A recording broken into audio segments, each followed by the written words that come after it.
On va revenir un peu à votre parcours. Vous faites des études à Marseille, au lycée Thiers, peu importe, mais à quel moment vous vous êtes dit, ce qui m'intéresse vraiment, c'est le domaine, en l'occurrence, au tout début, c'était pas l'alimentation. À quel moment vous vous êtes dit, c'est par là que je veux aller, et quelles étaient vos motivations? Vous projetiez déjà quand vous étiez en prépa ou... Pas du tout. Pas du tout. Je sais pas ce que les jeunes en pensent quand ils font leur choix d'orientation professionnelle. En fait, je trouve que j'ai travaillé en essayant de me laisser les champs ouverts le plus longtemps possible. Donc j'ai fait une école d'ingénieur. En même temps fait des études à l'université parce que ça me plaisait. Donc en biochimie, biologie. Donc déjà une petite envie de faire quelque chose dans le domaine. Et puis après, des choix personnels successifs qui font que j'avais envie de travailler à la fois sur la science, sur comment ça bouge la science, parce que dans nos domaines, c'est un mouvement assez fantastique, je pense, depuis la deuxième moitié du XXe siècle. Et puis en même temps, travailler sur quelque chose extrêmement lié aux personnes, extrêmement humain. Je pense que l'alimentation, ça combine à la fois cette approche, oui, d'essayer de comprendre le monde, et en même temps la relation aux autres. Et oui, c'est une superbe discipline. Et je peux vous dire que, comme me disait avant-hier, je recevais des gens du Kazakhstan qui veulent monter une formation. Alors, ils me disaient, vous savez, les étudiants qu'on a dans notre secteur ne sont pas les plus brillants, mais sont les plus passionnés. Et je trouve que c'est assez intéressant. Parce que, bon, peut-être que ceux qui sont les plus brillants préfèrent travailler dans la finance ou dans d'autres domaines qui répondent à leurs ambitions, notamment matérielles. Mais dans nos domaines, en fait, les gens sont extrêmement passionnés, et à travers le monde. Mhm. Vous avez été directrice générale de l'alimentation au ministère de l'Agriculture. Ça consiste en quoi ce métier? C'est un métier de chien. C'est un métier de chien Ça parce c'est que dit. Ça c'est dit. donc je l'ai fait pendant 4 ans et donc Jusqu'en 2000, c'est ça? oui c'est ça je l'ai fait donc de 1996 à 2000 et il s'agit d'assurer la sécurité des aliments. Vous y Euh, étiez en pleine période de la vache folle en fait. Et voilà, j'ai été nommée revenant d'Angleterre, donc je connaissais un peu mieux que les autres Dossier. Ouais. le dossier de la vache folle, malheureusement pour nos amis du Royaume-Uni. Et donc, on m'a demandé si j'ai accepté cette responsabilité. Bon, c'était un défi, donc c'est toujours intéressant les défis.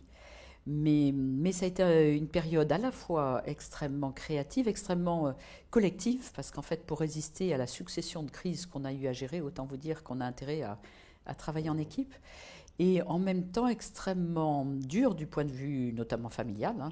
J'avais 3 enfants petits à l'époque. Après, vous avez passé 12 ans à l'INRA Oui. comme directrice générale, puis comme présidente de cette institution. Euh, le fait qu'une femme soit nommée présidente de cette institution, c'était important pour eux ou ça n'a eu aucun effet ou aucune signification? Je pense que c'était moins transgressif que la nomination précédente à la direction générale de l'alimentation. À la direction générale de l'alimentation, j'avais 42 ans, ce qui peut être considéré par des caciques comme un peu jeune. Mhm, Et j'étais la première femme directrice générale du ministère, dans un des services du ministère de mhm, l'Agriculture, de l'Alimentation, de la Forêt, etc. etc. Donc là, la nomination de DGL était très transgressive. Les milieux de la recherche sont beaucoup plus ouverts quand même à la mhm, mixité que les services à l'époque de l'administration centrale. Donc je ne pense pas que je les ai choqués par mon genre au sens mhm, féminin. mhm, Mon genre, par ailleurs, il est ce qu'il est. Hein, je veux dire, mhm. chacun a ses qualités et ses défauts. Non, il n'y a pas eu d'électrochoc négatif. Enfin, ou alors ils ont été suffisamment polis et courtois pour ne pas me le faire sentir. Non, non. On termine le petit tour de vos activités par les derniers mandats. Donc vous avez produit 2 rapports récents sur le projet agroécologique et la politique de sécurité sanitaire des aliments. Et puis vous êtes là récemment nommé à une nouvelle fonction qui est un pur produit de la dernière loi d'orientation agricole, présidente de l'Institut agronomique vétérinaire forestier et forestier de la France. Qu'est-ce que c'est que ça?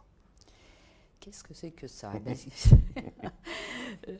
Alors d'abord, il y a quelques années, donc ça devait être à peu près en 2010, on s'est regroupé sur une base volontaire. Justement, je vous le disais, quand on veut regarder ce qui se passe dans le monde, bon, il faut que l'INRA et le CIRAD à minima Mhm. se rapprochent, puis l'IRD, enfin d'autres, il y a d'autres chercheurs évidemment qui sont totalement pertinents sur ces sujets-là. Et puis, par ailleurs, il faut travailler avec l'enseignement supérieur. Pourquoi? Parce que ce que vous demande, par exemple, le Sénégal, là, il se trouve qu'on est en train de répondre à une demande du Sénégal sur la formation disons, des techniciens supérieurs et des masters et ingénieurs dans leur pays. Qu'est-ce qu'ils vous demandent? Ils vous demandent, bien sûr, du transfert de connaissances quand c'est sur un problème ponctuel, mais ils vous demandent surtout de faire bouger leur pays. Pour faire bouger leur pays, il faut former. Et donc, c'est à peu près impossible de penser transfert d'innovation ou transfert de connaissances sans penser ce qu'on dit en bon français capacity building, c'est-à-dire constitution de capacité, constitution de capacité. Donc la capacité des gens, finalement c'est l'histoire du, vous savez, est-ce que je donne un poisson ou est-ce que je donne un filet? Le filet c'est plus efficace que le poisson. Donc Stéphane Le Foll a eu conscience dans ce changement vers les agroécologies, sachant que c'est un mouvement déjà en marche pour un certain nombre de gens, mais qu'il y avait tout un système de reformation qu'il fallait mettre en place. Et pour reformer, il faut des gens pour former, il faut des programmes, etc. Il fallait mobiliser la recherche et l'enseignement supérieur. D'où l'idée de nous inclure dans la loi d'avenir et de nous charger par la loi de la formation des formateurs et des encadrants, et de mettre, alors là c'est une décision du ministre de l'Agriculture, de Stéphane Le Foll, de mettre obligatoirement dans cet ensemble non seulement les volontaires qui étaient déjà dans Agrinium, mais tous les organismes de recherche et d'enseignement supérieur sous tutelle du ministère de l'Agriculture, de l'Alimentation et de la Forêt. On va arriver évidemment à notre sujet. Dans tout ce parcours qui est long, on trouve les OGM à plusieurs endroits, dans vos fonctions à l'INRA, aussi, je dois rappeler l'ouvrage que vous avez publié en 2011, qui était déjà votre exposition universelle en fait. Vous étiez le pavillon France avant l'heure, parce que ça s'appelait 9 milliards d'humains à nourrir, si ma mémoire est bonne. Et ouvrage un peu de référence auquel, en tout cas, nous journalistes, on s'y réfère assez souvent pour trouver nos bases de travail. Il y a un gros chapitre. Comme ça, on n'a pas travaillé pour rien, c'est bien. Voilà, donc, c'est rassurant. Ça nous permet en tout cas de développer ensuite. Et il y a effectivement un important chapitre qui est consacré aux OGM. Et peut-être la première question, c'est d'abord de définir les OGM en question. De quoi parle-t-on dans ces débats, pourquoi tant de débats autour des OGM, et de quoi parle-t-on? De quels OGM parle-t-on? Alors, OGM, c'est curieux parce que c'est une définition réglementaire. Ça n'est pas un objet qu'on a décrit tel qu'il est. On a décrit par la réglementation les modalités techniques par lesquelles on obtenait cet OGM. Alors pourquoi avoir fait ça? Parce qu'en fait, la nature est très espiègle. Pour vous dire, un blé, en une génération, il peut avoir 200 mutations. C'est-à-dire qu'il y a un renouvellement génétique permanent dans la nature. Pour vous donner un autre exemple, on a analysé, enfin quand je dis on, c'est le monde scientifique en général, a analysé récemment toute une collection de variétés de patates douces, et on s'est rendu compte que dans ces patates douces, il y avait des gènes de microbes, des gènes de bactéries. Donc même les insertions de gènes externes à l'espèce en question peuvent arriver dans le... Donc dans la nature, c'est très difficile de dire que quelque chose est un OGM juste en décrivant l'objet. Parce que la patate douce avec les gènes de bactéries, vous auriez tendance à dire c'est un OGM. Mais ça s'est fait tout seul, donc c'est un peu difficile de réglementer un truc qui s'est fait tout seul dans la nature. Donc, c'est une définition réglementaire qui a été discutée très longuement, parce que c'était des objets assez nouveaux à l'époque. Et à l'époque, on parle de quelle époque? On parle de 2001. La définition a été adoptée en 2001 au niveau communautaire. Et en 2001, donc, ça a été décrit par deux choses. Ça a été décrit par le procédé. Donc, ce sont des organismes obtenus par des techniques qui ont un résultat qui n'aurait pas pu se produire dans la nature. D'accord. Il y a une idée un peu naturelle. Ça depuis très longtemps. Alors, la sélection, oui, mais la sélection que l'homme fait depuis très longtemps, c'est une sélection au sein d'organismes qui savent s'apparier, qui savent se féconder. Et donc ça fait effectivement très longtemps. Et quand vous regardez les images des ancêtres des blés en Mésopotamie, ça n'a plus grand-chose à voir avec les blés que vous voyez dans les champs, ça c'est clair. Donc ça c'est plus haut, c'est plus... beaucoup plus riche en remplissage de grains. Donc effectivement, la sélection, ça se fait depuis des civilisations. Par contre, ce qui est nouveau, c'est d'obtenir par ces techniques quelque chose qui n'aurait pas pu se faire dans la nature. Et ce qu'il y a derrière comme idée, elle est double, l'idée qu'il y a derrière. Elle est donc la naturalité, c'est-à-dire se mettre à part ce qui peut se faire par des processus naturels. Donc c'est bien une réglementation sur le mode d'obtention. Ce n'est pas une réglementation sur l'objet que vous obtenez. Et c'est tout organisme à l'exception des humains. Donc c'est aussi bien les plantes que les microbes, que les animaux. Mais en fait, aujourd'hui, quand on parle d'OGM, au sens ordinaire du terme, on vise les plantes. On vise les plantes. D'abord, il y a très peu d'animaux génétiquement modifiés, même s'il y en a quelques-uns dans les laboratoires pour des visées de compréhension. Et de fait, les microbes, c'est vrai que ça intéresse moins le grand public. Donc, quand on va parler d'OGM, maintenant, je pense, on va parler de plantes génétiquement modifiées. Mais la réglementation, elle couvre les trois types d'organismes, donc aussi bien les plantes que les microbes que les animaux. En ce moment, on voit d'autres types d'innovations qui sont en train d'arriver, qui sont soit en réponse à un besoin d'adaptation au changement climatique. Par exemple, aux États-Unis, en ce moment, les plantations de maïs résistant à la sécheresse augmentent énormément. Je crois que ça a été multiplié par 5 entre l'année d'avant et cette année. Autre type de plante génétiquement modifiée, le riz doré. Vous savez, ce riz qui contient de la provitamine A, c'est un truc pas très sexy, mais qui est une manière de prévenir notamment les maladies des yeux. Vous savez, il y a énormément de maladies des yeux dans beaucoup de pays, notamment en Afrique. Et en Asie aussi, j'imagine. Et en Asie. Et l'idée, c'est de répandre ce riz qui permettrait d'ingérer cette provitamine A de manière biodisponible, parce que prendre des suppléments, ce n'est pas toujours biodisponible, tandis qu'il faut une forme qui soit disponible pour le corps. Et puis, il y a d'autres plantes qui viennent d'être autorisées très récemment, aux États-Unis par exemple, des pommes de terre qui se conservent mieux et qui ne vont pas synthétiser les molécules dangereuses qu'elles produisent à haute température.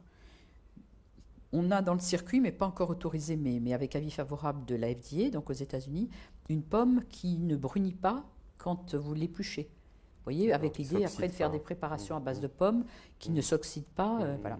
Donc il y a en fait, donc au début et jusqu'à maintenant, c'est essentiellement résistance à l'herbicide total et résistance aux insectes. Puis maintenant, il y a d'autres buts, soit nutritionnels, soit technologiques. Vous voyez. Et par exemple, il y a un maïs avec des caroténoïdes, beaucoup de caroténoïdes. Et les caroténoïdes, c'est comme les carottes, donc ça a des vertus santé. Et on se rend compte, par exemple, que les volailles qui mangent ces maïs aux caroténoïdes sont moins sensibles à un certain nombre d'infections, parce que comme les carottes, ça a des vertus de renforcement de la santé. Voilà, donc à peu près, pourquoi ces OGM, pourquoi avoir fait ça plutôt que de la sélection classique, c'est leur donner des propriétés qui intéressent à un endroit donné, à un moment donné, un pays. Quand vous regardez quelles sont les superficies plantées avec des plantes transgéniques dans le monde, à des fins commerciales, pas seulement des essais, vous voyez à quel point c'est en croissance d'abord, ça se voit très clairement, à quel point c'est réparti. C'est-à-dire qu'au début, c'était essentiellement une innovation de pays industrialisés, notamment les États-Unis.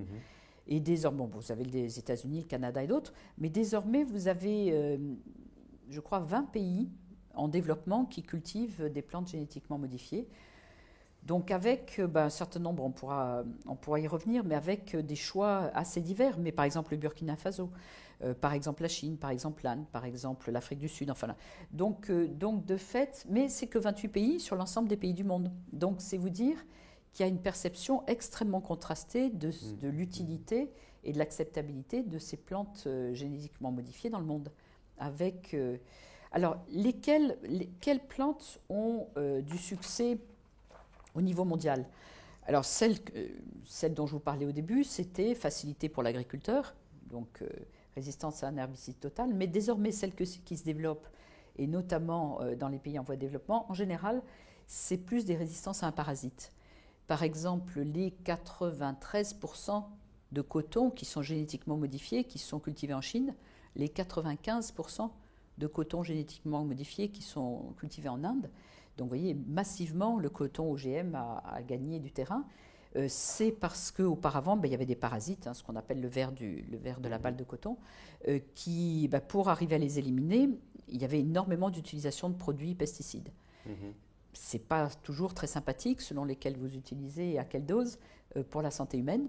Et donc, il y a eu un énorme développement de ces cotons génétiquement modifiés en Chine et en Inde. Donc voilà, la nature des plantes génétiquement modifiées a évolué au fur et à mesure, mais vous voyez que la croissance dans le monde est extrêmement forte.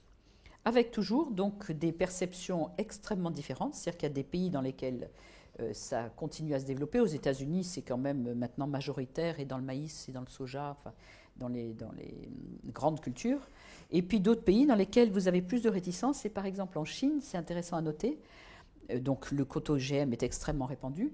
En revanche, pour le riz, vous avez eu des oppositions. Il y a une culture alimentaire très forte en Chine, comme chez nous ou dans d'autres, ou au Japon ou ailleurs.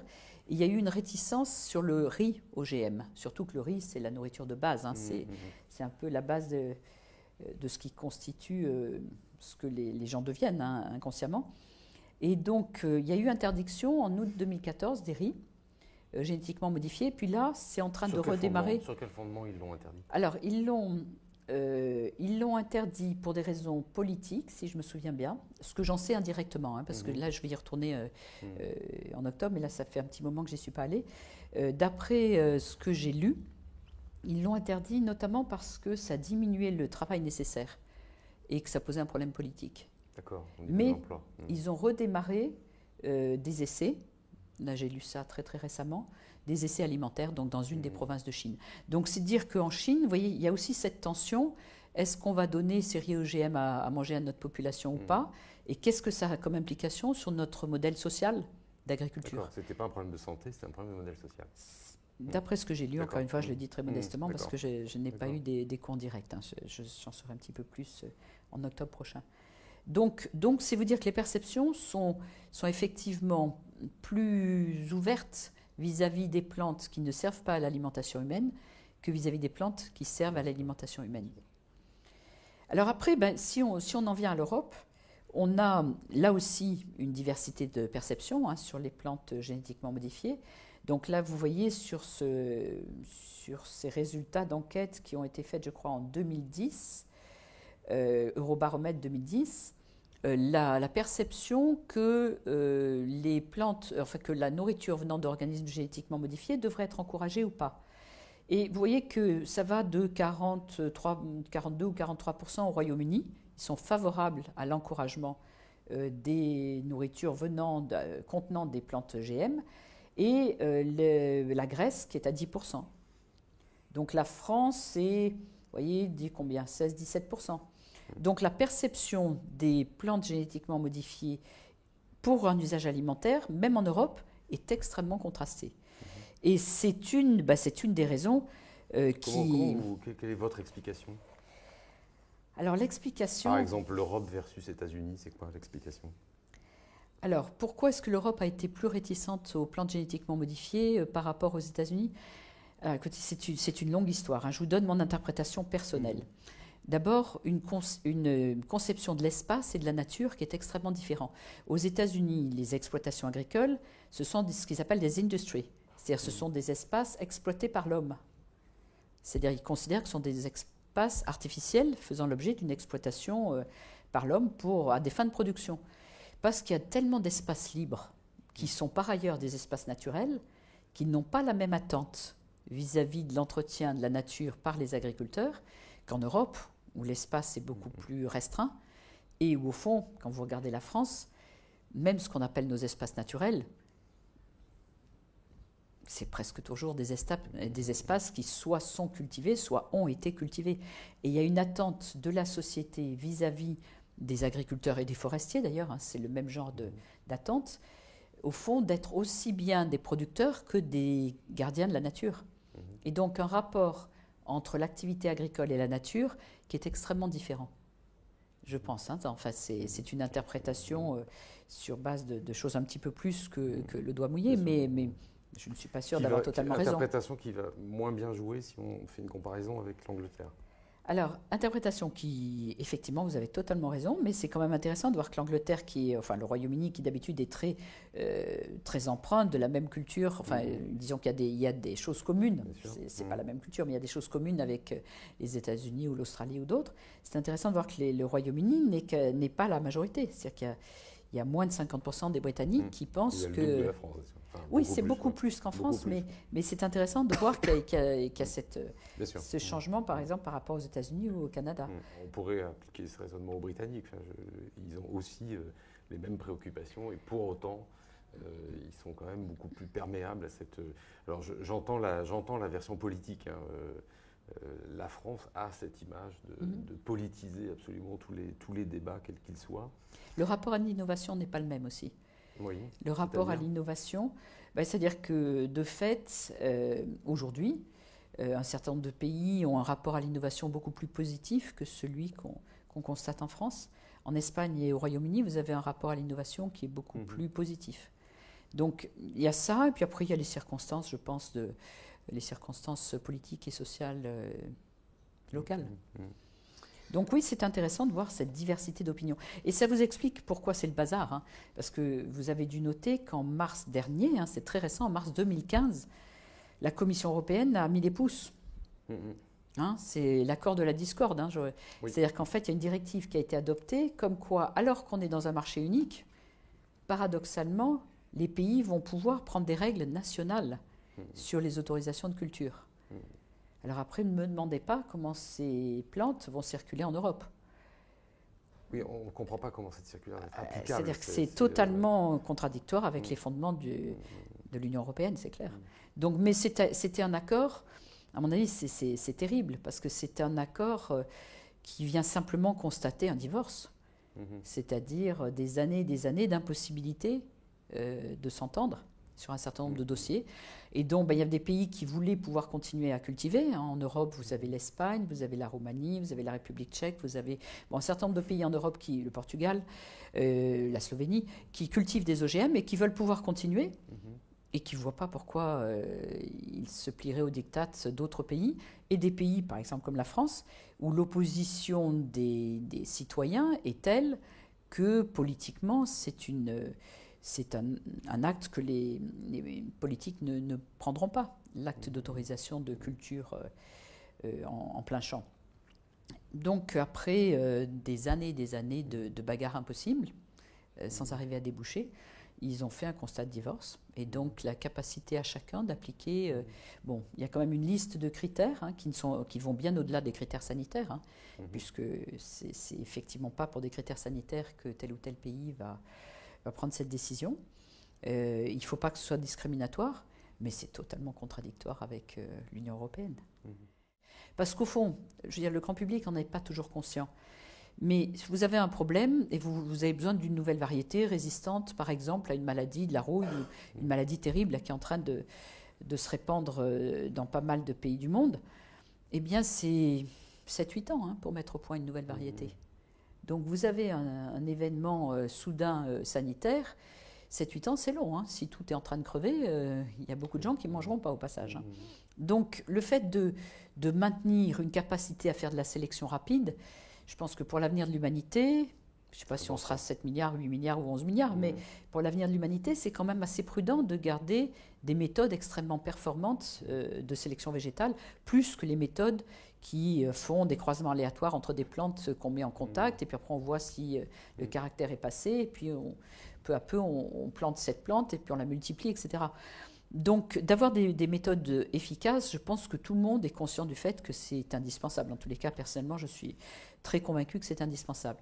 Mais quand je vois ce qui se passe, et heureusement, on développe beaucoup, par exemple, dans les laboratoires de l'INRA, mais dans tous les laboratoires du monde, d'autres méthodes de sélection précises qui permettront de gagner du temps par rapport au temps classique et qui permettront d'être un petit peu moins à la merci de tel ou tel accident sanitaire. Et c'est sage de ne pas être à la merci de tel ou tel accident sanitaire. Donc pour moi, en tant que scientifique, je pense que Il faut garder des compétences sur les OGM. Pour l'instant, si jamais il y a un grand malheur, genre phylloxéra, c'est la manière un peu rapide de faire des choses. Mais qu'il faut préparer l'alternative. Il faut préparer les alternatives, ne passant pas par les technologies OGM, mais permettant une meilleure efficacité de sélection pour nourrir quelques milliards d'habitants sur la planète dans les années qui viennent, tout en respectant mieux l'environnement et en étant adapté aux nouvelles conditions climatiques. C'est quand même un sacré décharge, un cahier des charges difficile. Et je trouve que c'est bien... Oui, c'est bien imprudent. Ce serait bien imprudent de dire qu'on n'en aura jamais besoin. Être contre les OGM, je veux dire, c'est une position de société, une position de citoyen, et le chercheur n'a rien à dire à ça, et la responsable d'organisme de recherche n'a rien à dire. Par contre, perdre la capacité de faire de l'expertise et de comprendre, quand on est dans un organisme public de recherche, financé par le contribuable, c'est quand même gênant. Et personnellement, j'ai trouvé qu'on perdait quelque chose. Qu'est-ce que notre pays gagne à être sourd et aveugle sur des technologies qui sont utilisées, comme vous l'avez vu tout à l'heure, dans toute une partie du monde? Qu'est-ce qu'on y gagne?